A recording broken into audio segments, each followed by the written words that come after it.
Guys, you remember the Mande brothers that were in Eswatini, Babezenza, Inginga there, acting like they are wealthy. And they were extradited finally today to come back to South Africa. Lababa on the 7th that was accused for AKA's unaliving. But you know what's crazy about that? The mastermind is still free. You'll never know the mastermind. And it's why ubaba girlfriend aka kwathiwa uyena uTembi. Ifuthi ingane yakhe manje sekuthiwa yabulawa. Yeah. You remember, it's actually now an unaliving that thing. AKA being involved. Remember, ubaba AKA last year came to KZN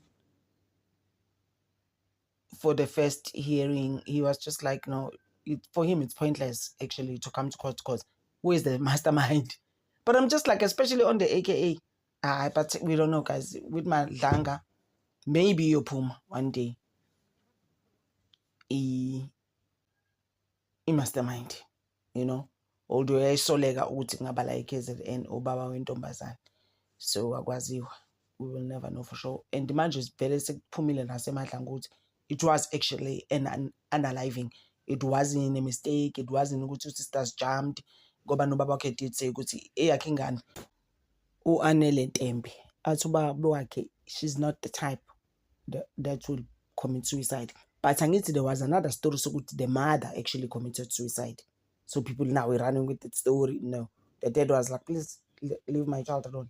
She's not even the type. And then kwasola ubaba, it was another thing.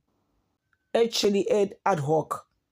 Iqhamuka indaba ubheka icele qeqeqe. Ayiqhamukisa indaba umuntu out of the blue. I said, no, you know, it was not anything, but while we analyzing, we were just like, I saw man. So, Samila, guys, thank you so much.